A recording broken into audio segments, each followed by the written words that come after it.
नमस्कार, आप देख रहे हैं जौनपुर टुडे और मैं हूं शुभम अग्रहरी। साथियों, हमारे पीछे बैकग्राउंड में आपको एक फोटो नजर आ रहा होगा जिसमें एक लड़का बैठा हुआ नजर आ रहा है। तो इस लड़के की बात किया जाए तो साथियों आपको बता दें कि यह लड़का बिहार का रहने वाला है और लगभग 20-22 साल का यह लड़का है। नाम है हिमांशु शर्मा। जी हाँ, हिमांशु शर्मा की बात किया जाए तो यह लड़का बहुत ही टैलेंटेड था और पढ़ाई में बहुत ही अच्छा लड़का था।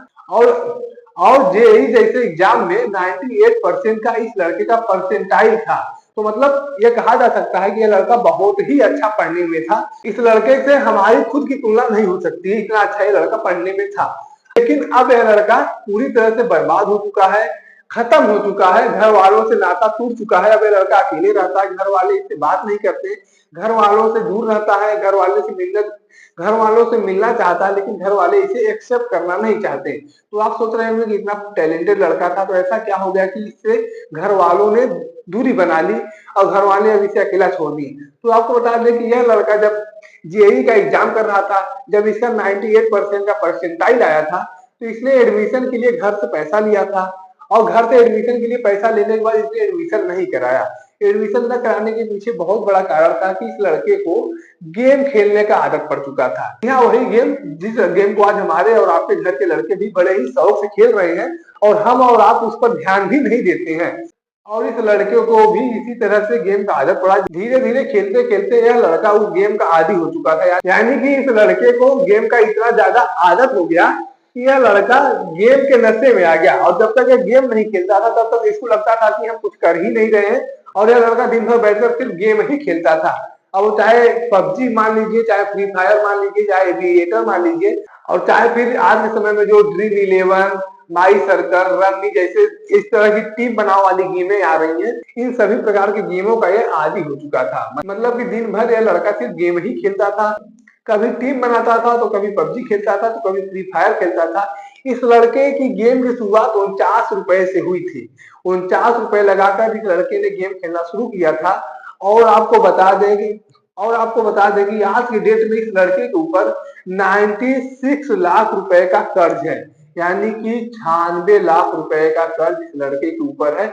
और इसकी उम्र की बात किया जाए तो यह लड़का अभी सिर्फ 22 वर्ष का है और 22 वर्ष की उम्र में इस लड़के के ऊपर 96 लाख रुपए का कर्ज है, 96 लाख रुपए का कर्ज है, जो कहीं ना कहीं 1 करोड़ रुपए के बराबर होता है। 4 लाख रुपए कम है, 1 करोड़ में 1 करोड़ रुपए का कर्ज इस लड़के के ऊपर है आज 22 साल की उम्र में। मतलब यह लड़का पूरी तरह से गेम के नशे में आ चुका था। कुछ लोगों की आदत होती है और कुछ लोगों को नशा होता है कि जब तक वो गेम नहीं खेलेंगे तब तक उन्हें चैन ही नहीं मिलेगा। तो यह लड़का उसी तरह से था। इस लड़के को गेम का नशा हो चुका था। जैसे किसी को दारू का नशा होता है, किसी को किसी चीज का नशा होता है, उसी तरह से इस लड़के को गेम का नशा हो चुका था। और गेम का नशा इतना बढ़ा कि 49 रुपए से शुरू हुआ यह गेम 96 लाख रुपए पर जाकर टिका। आज के समय में यह लड़का घर पर नहीं रहता है, घर वाले इसे मार कर भगा चुके हैं। अगर यह लड़का घर जाने का प्रयास करता है तो घर वाले इसे एक्सेप्ट नहीं करना चाहते हैं, क्योंकि उन्हें भी डर है कि अगर यह लड़का घर पर आएगा तो इतना बड़ा इसके ऊपर जो कर्ज है यह कहीं न कहीं हमें भी चुकाना पड़ेगा और हमारे पास चुकाने के लिए ना और हमारे पास 1 करोड़ रुपए चुकाने के लिए अपना घर बार सब कुछ बेच देना होगा, शायद तब भी पूरा न हो पाएगा 1 करोड़ रुपए का लोन। और अगर इस लड़के के फैमिली बैकग्राउंड की बात किया जाए तो इस लड़के के पिताजी नहीं है और माताजी है। माताजी सरकारी टीचर हैं और अब उनके द्वारा इस लड़के को पूरी तरह से छोड़ दिया गया है। उन्होंने सीधे तौर पर कहा है कि हमारा इस लड़के से कोई मतलब नहीं है, कोई रिश्ता नहीं है। अगर हमारे पास इस लड़के से जुड़ी कोई शिकायत आती है तो हम इस पर कोई विचार नहीं करेंगे। ऐसे में आप समझ सकते हैं कि ऑनलाइन गेम खेलना कितना बड़ा नशे का कारण बन सकता है अगर आप समय रहते उस गेम से बाहर नहीं आते हैं तो। बड़ी बात यह है कि एक सर्वे में खुलासा हुआ है कि वर्तमान समय में भारत में 400 मिलियन ऐसे ऑनलाइन गेम यूजर्स हैं जो 24 साल के अंदर हैं और सबके सब गेम खेलते हैं, जिसमें से 15 से 20% ऐसे लोग हैं जो अब इस नशे के लत में आ चुके हैं। मतलब कि वो ऑनलाइन गेम नहीं खेलेंगे तो उनका दिन ही नहीं बीतने वाला है। जैसे एक शराब का नशा होता है, किसी को गुटखा का नशा होता है, उसी तरह से इन 15 से 20% लोगों को गेम का नशा हो चुका है और इस नशे में उनका परिवार पूरी तरह से बर्बाद होने के कगार पर आ चुका है और लाखों करोड़ रुपए के कर्ज में आ चुके हैं। तो ऐसे में अब कहीं न कहीं हमें और आपको भी इस घटना के बारे में सोचना चाहिए और कहीं न कहीं हमें पूरा प्रयास करना चाहिए कि हमारे घर के बच्चे जो हैं वह ऑनलाइन गेमिंग की लत में ना आए, वह गेम ना खेले। गेम खेलने के लिए तमाम ऐसी गेमें हैं, मोबाइल पर ही हैं, जिसे आसानी से खेला जा सकता है, उससे भी एंजॉय किया जा सकता है। लेकिन कोई जरूरी नहीं है कि हम पबजी ही खेलें, फ्री फायर ही खेलें, एविएटर ही खेलें, क्योंकि ये ऐसे गेम है जिसमें पैसा लगाया जाता है, जिसे रिडीम किया जाता है। एविएटर आपको लालच देगा कि आप इतना गेम खेलेंगे तो इतना पैसा आपको मिल जाएगा, और इसी लालच में लोग 10, 20, 100, 50 लगाते हैं और बाद में हार जाते हैं। तो फिर होता है कि चलो 100-50 जो लगा उसे रिकवर कर ले, और उस रिकवर करने के चक्कर में 1000-2000 चला जाता है। फिर आप सोचते हैं कि 2-4 हजार रुपया रिकवर कर ले, और इसी पैसे को रिकवर करने के चक्कर में धीरे धीरे नशे के आदी हो जाते हैं, गेम के आदी हो जाते हैं।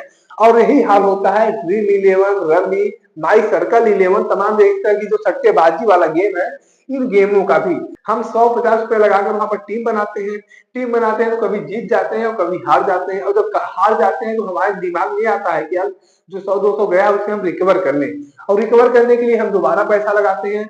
तो कभी कभी होता है कि हमारा पैसा रिकवर भी हो जाता है, और जब रिकवर हो जाता है तो हमारी लालच बढ़ जाती है कि हमारा पैसा तो रिकवर हो गया, अब और भी ज्यादा लगाएंगे, और जब और ज्यादा लगाते हैं तो हार जाते हैं। अगर रिकवर नहीं हो पाता है तो फिर हम दोबारा पैसा लगाते हैं कि हम और ज्यादा पैसा लगाएंगे तो रिकवर हो जाएगा।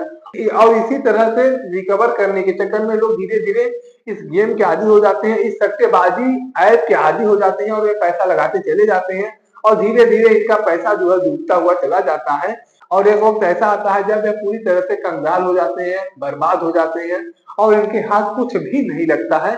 इवन इनका घर परिवार भी इन्हें छोड़ देता है। जैसे इस लड़के के परिवार ने आज इसे घर से भगा दिया है, इससे कोई रिश्ता कोई रखना नहीं चाहता है। इस घटना से बहुत बड़ा सबक लेने की जरूरत है हमें और आपको, कि हमारे लड़के ऑनलाइन गेमिंग के नशे में ना आए, हमारे लड़के ऑनलाइन गेमिंग के आदत में ना पड़े। अगर हमारे और आपके घर के लड़के ऑनलाइन गेमिंग खेलते हैं तो समय रहते उन लड़कों पर कंट्रोल कर लिया जाए। अगर कंट्रोल नहीं किया जाता है और लड़के जो है वह इस गेमिंग की आदत में आ जाते हैं, तो धीरे धीरे उनका नशा बन जाएगा, और नशा बन जाएगा तो धीरे धीरे वो परेशान हो जाएंगे, बर्बाद हो जाएंगे, और कहीं ना कहीं अब मेंटली डिस्टर्ब भी हो जाएंगे। तो कहीं ना कहीं हमें और आपको भी सचेत होने की जरूरत है। बाकी इस लड़के को लेकर आपकी अपनी क्या सहानुभूति है वो कमेंट बॉक्स में लिख सकते हैं, और इस पूरे मामले को लेकर इस पूरे घटनाक्रम को लेकर आप अपनी क्या राय रखते हैं उस बात को भी कमेंट में लिख सकते हैं। अगर वीडियो को आप फेसबुक पर देख रहे हैं तो पेज को फॉलो करें, यूट्यूब पर देख रहे हैं तो चैनल को सब्सक्राइब करना ना भूलें। धन्यवाद।